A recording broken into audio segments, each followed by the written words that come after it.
Hari ini kita belajar tentang sistem reproduksi pada manusia. Sebelumnya ada yang pernah tahu apa itu sistem reproduksi? Ada yang pernah kenal? Ada yang pernah mendengar? Nah, kira-kira apa aja sistem reproduksi yang antum ketahui, Kak? Ceplos saja, apa aja sistem reproduksi? Satu sistem reproduksi, ada yang tahu? Oke, Kak? Reproduksi perempuan. Oke, ya. Apa aja itu kira-kira? Satu. Ada pembagian. Oke. Pernah berarti antum dengar kan tentang sistem reproduksi? Oke. Hari ini Bunda akan menerangkan tentang sistem reproduksi. Tapi hari ini terbatas pada dua subbab saja. Yang pertama tentang pembelahan sel, yang kedua tentang organ reproduksi laki-laki. Ya. Mungkin antum nanti agak gimana gitu, tapi ini adalah ilmu. Oke. Allah akan meninggikan derajat orang-orang yang berilmu. Lebih baik antum lelah untuk belajar daripada antum lelah dalam kebodohannya, enggak?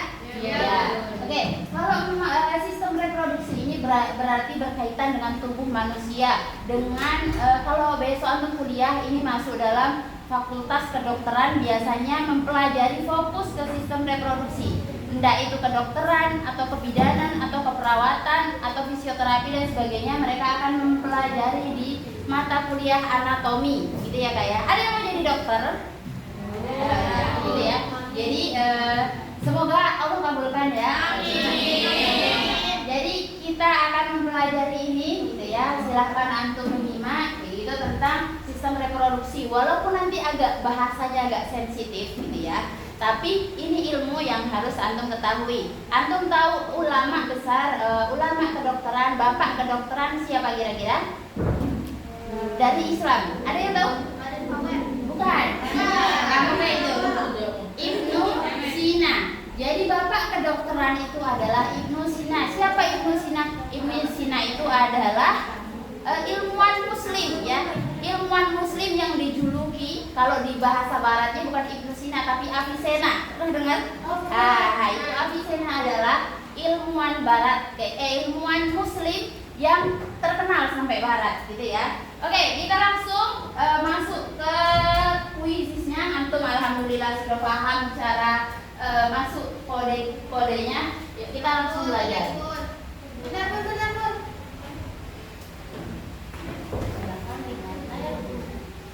Oke, antum nggak perlu melihat HP dulu, nanti pas kuisis lihat HP-nya. Sekarang reproduksi. Tadi dari spill.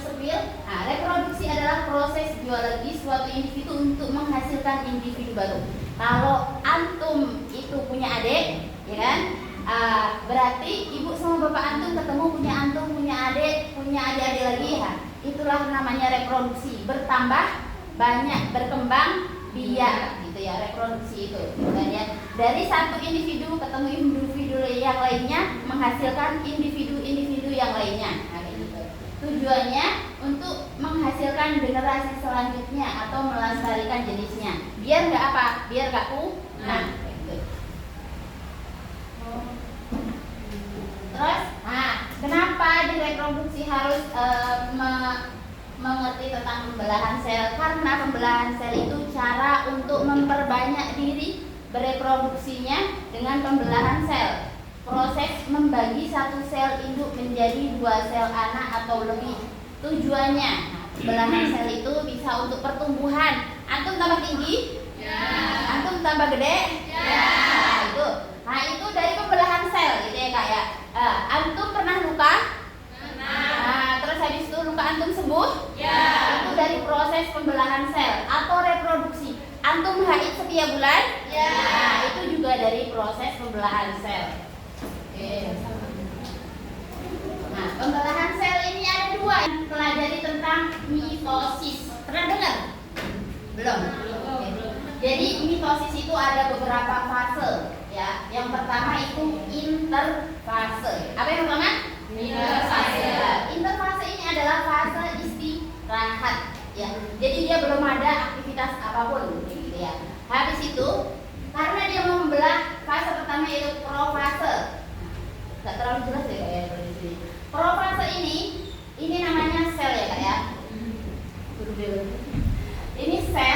Habis itu di sini ada namanya inti sel, nukleus. Pernah dengar? Pernah. Habis itu ini namanya ada benang-benang spindle, kayak gitu ya.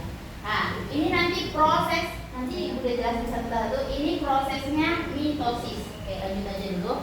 Nah, dari proses pertama yaitu interfase. Interfase ini masa istirahat. Dia belum ada aktivitas, dia istirahat selnya itu. Nah, di sini ada namanya sentrosom. Ini namanya ada nukleolus atau gelembung yang ada di dalam nukleus. Nukleus itu adalah insel. Terus habis itu ada sentriol. Nah, gitu. Ini masih fase istirahat. Oke. Sekarang ke profase. Di sini ada, antum pernah dengar DNA? Pernah. Nah, kromosom, isi kromosom. Nah, kromosom itu bentuknya kayak gini, Kak. Di sini ada namanya kromatik. Di sini ada tengahnya sentromer. Tengah-tengah kromosom. Apa isi kromosom? DNA. DNA itu membawa materi genetik, gitu ya. Semua kayak ada kejahatan, terus habis itu, oh itu ada DNA-nya di situ nih, darah, terus ketemu DNA-nya. Jadi ketahuan kan siapa orangnya. Nah, kayak gitu karena ada materi genetiknya, jadi ketahuan. Kalau antum melihat film Korea, pernah ya?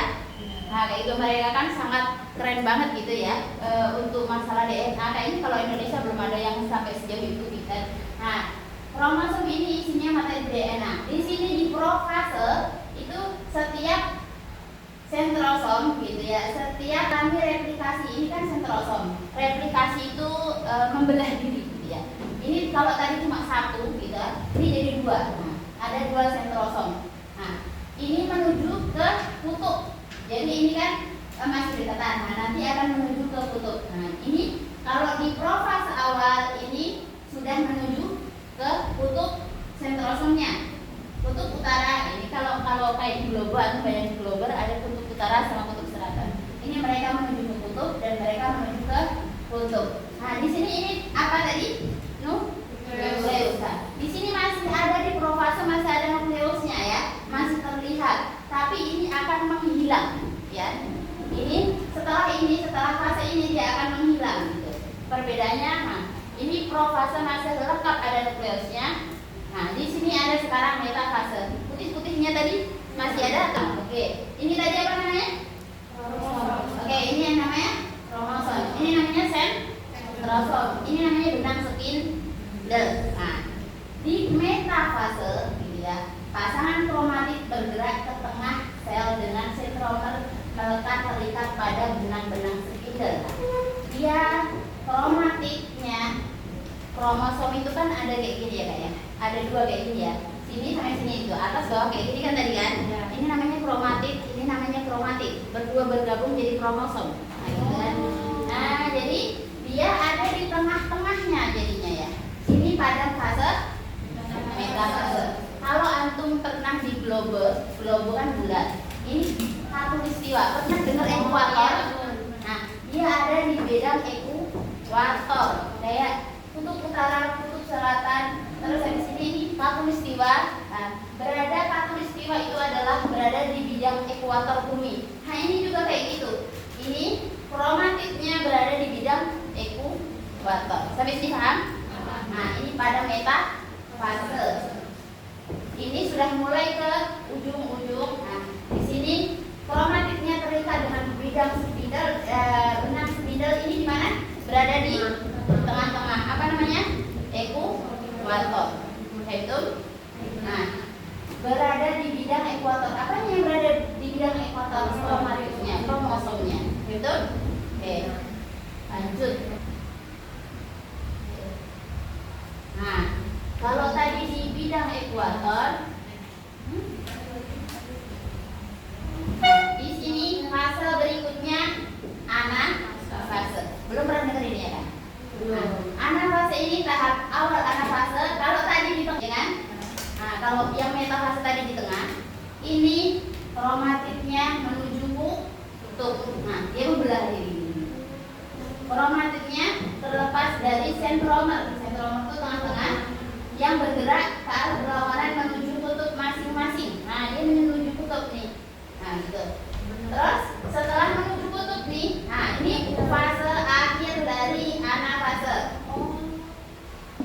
Jadi ini sudah menuju kutubnya. Kalau ini masih tadi berjalan menuju kutub, awal anafase, akhir anafase dia memang benar-benar berjalan sudah sampai ke kutubnya, kayak gitu ya. Jadi di sini sudah nggak ada lagi. Kalau tadi yang ada di metafase, kalau di anafase berarti menuju kutub. Apa ini yang menuju kutub? Kromosomnya, gitu, kromatidnya. Oke. Lanjut. Nah, kalau tadi pas yang pertama tadi apa? Profase. Profase tadi ada apanya tadi? Nukleus. Oke. Antum sudah biasa ya. Nukleus. Nah, di sini telofase gitu ya. Di telofase nukleus itu datang lagi gitu ya. Nukleus itu ada kembali ada. Yang tadi sudah menuju kutub, akhirnya ini kembali utuh seperti sel induk awalnya. Gitu ya. Ini juga kembali utuh seperti sel induk awalnya, gitu ya. Lanjut. Nah, jadi tadi yang pertama apa? Interfase. Yang kedua, mesofase, telofase, anafase. Nah, jadi ini kan tadi pembelahan. Nah, karena pembelahan akhirnya dia menjadi dua sel anakan, gitu ya. Jadi menghasilkan dua sel anakan. Nah, dua sel anakan itu disebutnya diploid, gitu. Sama dengan sel induk. Ini sama juga dengan ini hasilnya, gitu ya kan? Gitu. Jadi sel induk sama sel anakannya sama, utuh gitu. Karena dia cuma dibelah menjadi dua sel anak. Berapa hasilnya? 2. Lanjut. Gampangnya antum untuk menghafal pembelahan. Setelah interfase ada Pak Mat. Apa itu? Yang pertama tadi apa? Oke, sip. Profase. Yang kedua? Oke, yang ketiga? Oke, yang keempat? Telofase. Apa? Oke, ulangi yang pertama? Profase. Oke, kalau ini tadi masih ada nggak nukleusnya? Masih. Kalau metafase gimana ya? Terus kromatidnya gimana? Oke, kalau anafase?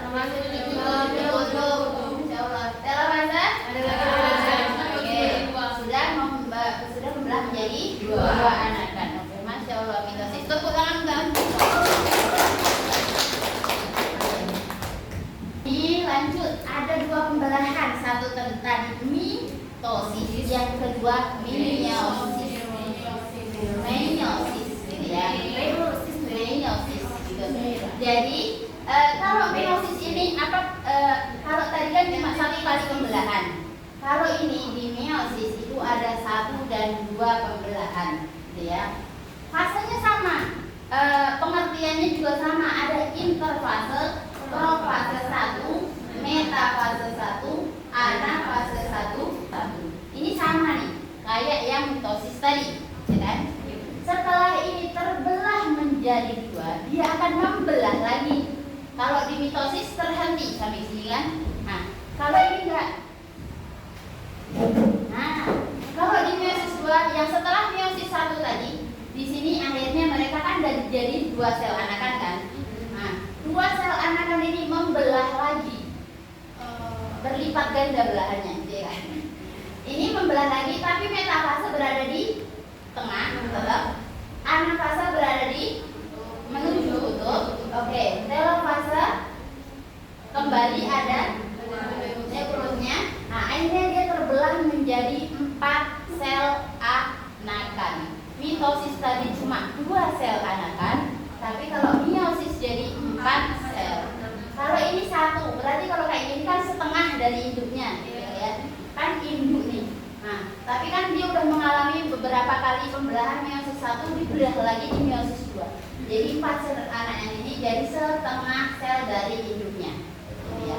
Kalau di mitosis masih sama dengan sel induknya. Kalau karena ini banyak pembelahannya jadi setengah dari sel induknya. Oke. perbedaannya. Nah, perbedaan mitosis dan meiosis. Yang pertama, banyak pembelahannya. Hah? Izin? Oh iya, nggak apa-apa. Oke. Banyak pembelahannya. Mitosis ada berapa kali pembelahan? Mitosis 1, ya kan? Oke. Kalau meiosis ada 2 kali pembelahan. Meiosis 1 dan meiosis 2. Oke. Tujuannya, kalau mitosis ini antum bertambah tinggi, antum bertambah besar, antum luka-luka, antum sembuh. Nah, itu adalah pembelahan mitosis. Itu untuk pertumbuhan, perkembangan. Berbeda dengan meiosis. Kalau meiosis ini untuk gamet, gitu ya. Membentuk gamet haploid. Apa itu gamet? Itu enggak tahu. Jadi gamet itu adalah kelamin, sel kelamin gitu ya. Kalau laki-laki, ya ini mulai bahasanya ini agak gimana gitu. Sperma, antum pernah dengar sperma? Nah, pembentukan di laki-laki itu sperma. Kalau perempuan ovum, antum tahu ovum? Sel telur. Nah, antum haid tiap hari, tiap bulan. Nah, itulah dari pembelahan meiosis. Kalau antum luka dari pembelahan mitosis. Kalau antum bertambah tinggi dari pembelahan mitosis. Kalau sperma dan ovum dari pembelahan meiosis. Oke, lanjut. Nah, jadi selnya ini dari sel tubuh. Kalau ini dari sel gamet atau sel kelamin yang dibentuknya, gitu ya. Reduksi kromosom tidak terjadi. Reduksi itu pengurangan kromosom, Kak. Kalau ini kan tetap sama-sama induknya ya, jadi nggak dikurangi. Tapi kalau karena ini jadi 4 sel anakan, jadi dikurangi. Jadi kromosomnya nggak sama induknya, jadi terkurangi. Jumlah sel anak. Kalau mitosis ada berapa tadi sel anaknya? 2. Kalau meiosis ada 4. Oke. Sifat sel anakan 2N, namanya 2N ya. Kalau dalam bahasa biologi itu namanya diploid. Oke. Kalau sama-sama induknya berarti 2N. Apa? Diploid. Kalau 4 ini ya, ini nggak sama-sama induknya jadi haploid.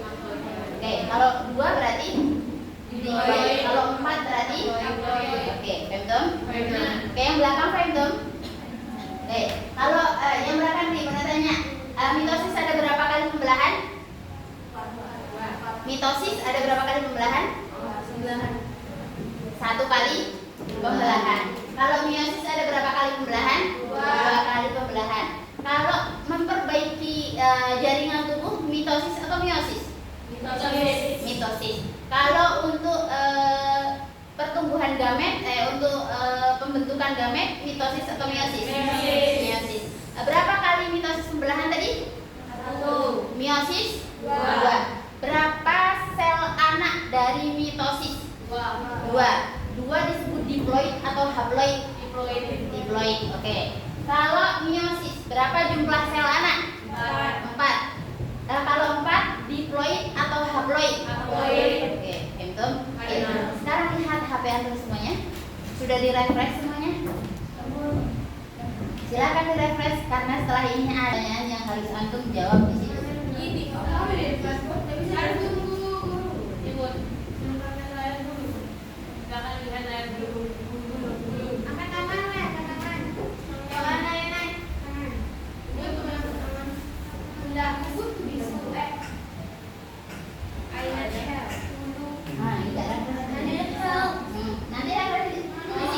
Di sini ada refreshnya kan? Nah, di sini. Nah. Oke. Tekan refreshnya ya. Oke. Nah, di sini ada. Nah, di sini ada muncul question di situ? Oke, silakan di. Oke, yang nggak ada juga nggak apa-apa. Oke, sip. Silakan dijawab. Ciri-ciri di bawah ini yang termasuk pembelahan mitosis adalah terjadi 2 kali pembelahan. Udah Isma. Wow.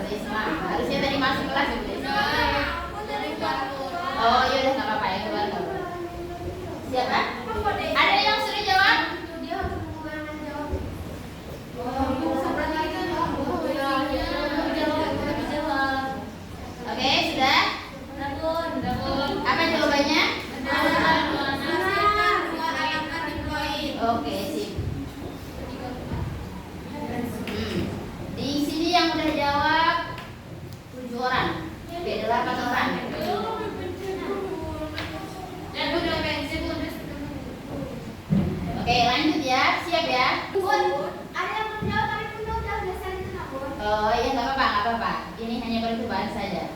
Oke. 9. Oke.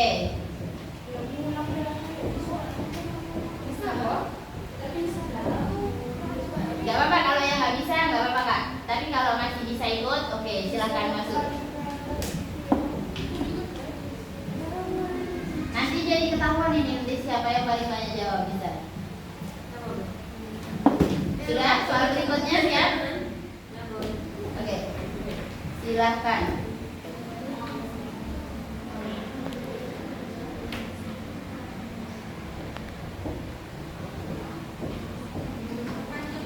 Pertanyaan berikut ada hubungannya dengan pembelahan sel. Terjadi pada ini ciri khas meiosis adalah yang mana kira-kira? Terjadi pada sel tubuh, jumlah kromosom anak separuh dari sel hidup, jumlah kromosom anak sama dengan kromosom hidup, meiosis Kak.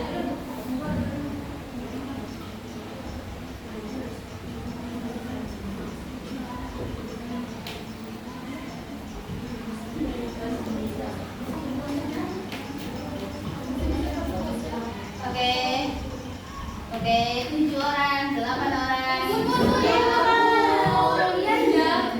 Karena itu di timer ya Kak ya. Kayak gitu. Baru masuk ya satu, jadi baru mau jawab satu. Enggak apa-apa. Tapi ada jawab satu.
Organ reproduksi. Nah, di dalam reproduksi ada organ reproduksi laki-laki dan organ reproduksi perempuan. Kalau tadi kita sudah belajar pembelahan, sekarang kita belajar organnya yang laki-laki. Besok pertemuan selanjutnya kita akan yang perempuan. Betul?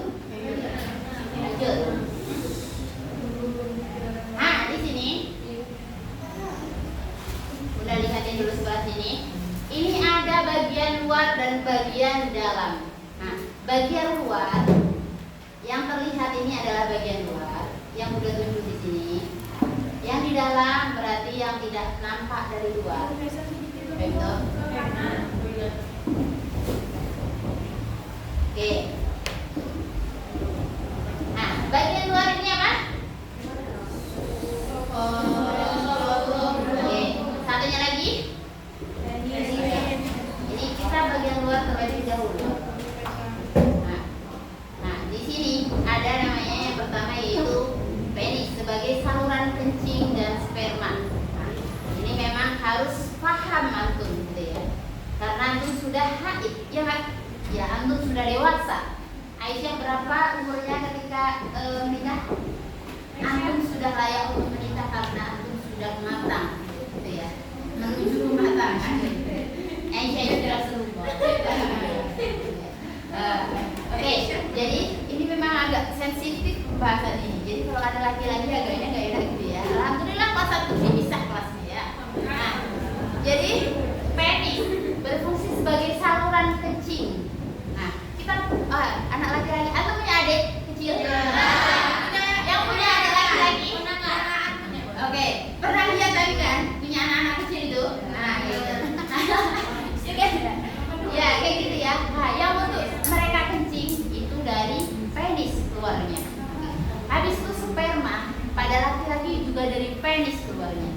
Jadi dia bisa dua, sperma dan penis gitu ya. Memindahkan sperma ke tubuh perempuan. Gak mungkin sperma itu tiba-tiba bertemu dengan sel telur. Sperma bertemu dengan sel telur jadilah antum. Ya nggak? Ya. Jadi gak mungkin sperma itu bergerak ke sel telur tanpa adanya penis. Jadi ini alat untuk mempertemukan. Ya, ini agak sensitif bahasanya. Oke. Terbentuk dari otot yang tidak mengandung tulang. Nah, jadi dia nggak ada yang keras-keras gitu, nggak lunak gitu kan? Karena nggak ada tulangnya, gitu kan ya. Ujung penis seperti lipatan kulit yang disebut dengan kulup yang dipotong saat hitan, gitu ya. Di sini di ujungnya ada kulupnya. Kalau hitan ini harus dipotong. Kulup itu apa, Bun? Yaitu namanya kayak lapis kayak kulit gitu. Ini. Nah, kulit yang harus dipotong ketika anak-anak hitan. Nah, gitu ya. Nah, disunat atau sunat kan? Nah, itu kalau sunat berarti kulupnya atau lipatannya di sini ini, di kulitnya di sini nih dipotong. Gitu ya. Itu berada di penis.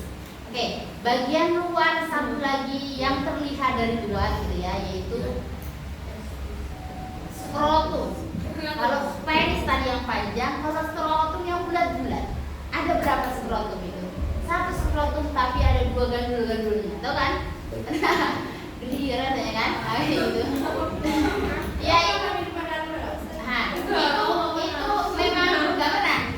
Nah, jadi di sini nah, ini namanya skrotum kak, yang gede kayak gini. Nah, kayak gini. Kalau ini antum sebenarnya sudah besar ya, antum sudah dewasa, maksudnya sudah remaja,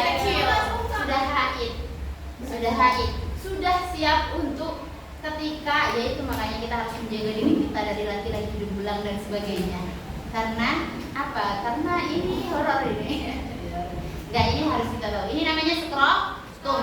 Isi skrotum adalah testis. Ada sepasang testis. Ya, gitu ya.